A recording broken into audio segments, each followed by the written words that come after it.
कई बार over smartness और bluntness आप पर ही भारी पड़ जाती है। कुछ ऐसा ही हुआ रणवीर भाई के साथ। हम पूछते हैं, ऐसी क्या आवश्यकता थी कि तुमने इस प्रकार की ओछी, गिरी हुई और भद्दी टिप्पणी की? समस्या यह है कि ब्लंटनेस आजकल ट्रेंड में या फैशन में आ गई है।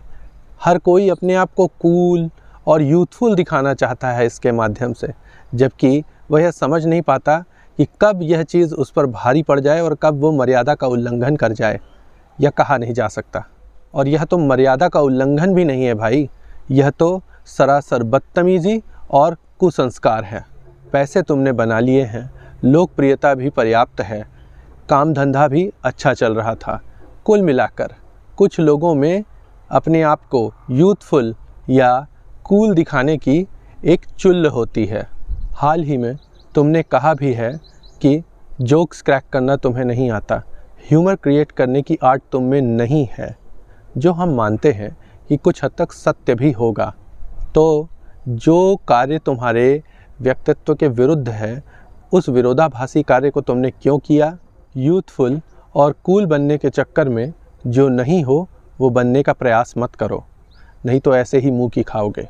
और तुम इतने बेअकल हो कि अपने आप को कूल और आधुनिक दिखाने के चक्कर में इतनी घटिया और निंदनीय बात कह गए। तुमने तो सोचा होगा कि ऐसे बिहेवियर के बाद लोग सोचेंगे कि देखो यार, रणवीर तो कितना कूल है, कितना यूथफुल है, कितना फन लविंग है, इसके परिवार वाले कितनी मॉडर्न सोच के हैं, मतलब धार्मिक होते हुए भी कितना यूथफुल, कितना रेवोल्यूशनरी सोच का है। यही सब सोचा था ना, और यही सब सोचकर ये घटिया बात कही थी ना। बन गए कूल, बन गए यूथ आइकॉन। कुल मिलाकर तुम्हारा दाव उल्टा पड़ गया और अपने ही हाथ से तुमने सब नाश कर दिया। शायद अभी 1 साल पहले ही तुम्हारे कुछ धर्म जगत से जुड़े पॉडकास्ट हमने देखे थे जो हमें अच्छे लगे। इस प्रकार के पॉडकास्ट आज से पहले उपलब्ध नहीं थे। निस्संदेह तुम अच्छा कार्य कर रहे थे।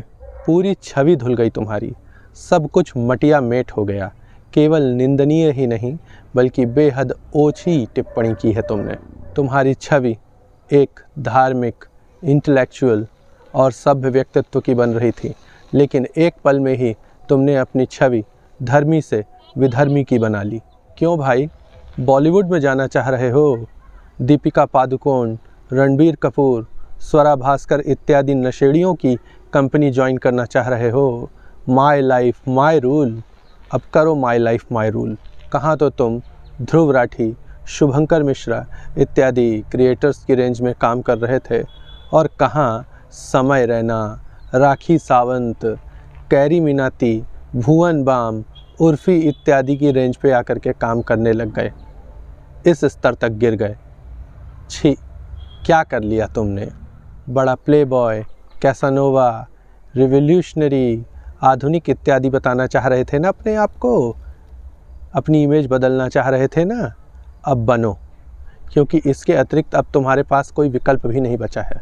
कैसे तुम्हारे मन में यह विचार नहीं आया कि तुम्हारी ऐसी ओछी बात तुम्हारे घर वाले, परिवार वाले या तुमसे जुड़े हुए, तुमको जानने पहचानने वाले लोग या तुम्हारे माता पिता ही सुनेंगे तो उनको कैसा लगेगा? हम नहीं मानते कि संसार का कोई भी माँ बाप आधुनिकता के नाम पर अभिव्यक्ति की ऐसी स्वतंत्रता या ऐसे संस्कार प्रदान कर सकता है। धिक्कार है। कम से कम भारत के माँ बाप तो इस प्रकार की स्वतंत्रता प्रदान नहीं कर सकते। हम यह तो नहीं मानते कि तुम में टैलेंट नहीं है, क्योंकि टैलेंट नहीं होता तो इतना बड़ा प्लेटफॉर्म नहीं क्रिएट कर पाते। किंतु अपने टैलेंट के साथ तुमने क्या किया भाई? जब इतनी सक्सेस और पैसा कमा लेने के बावजूद भी तुम में इतनी अक्ल और परिपक्वता ही नहीं आई कि क्या बात बोलने योग्य है और क्या बात नहीं, और उससे भी बड़ी बात माता पिता को लेकर के इस प्रकार की सोच, छी, तो क्या कहें। पॉडकास्ट क्या कर रहे हो और कार्य कैसे हैं? ऐसा दोगलापन, कहाँ जा रहे थे और किन दालिद्रों और नीचों के बीच में आकर के फंस गए हो? कूल, रिवोल्यूशनरी, तथाकथित यूथफुल, प्ले बॉय, कैसानोवा, आधुनिक इत्यादि इमेज बनाने के चक्कर में सर्वत्र अपना नाश कर दिया। खैर, बात ही ऐसी है कि यह देश शायद ही तुमको कभी क्षमा कर पाए, किंतु भूल सुधार का एक अवसर प्रत्येक प्राणी को मिलता है।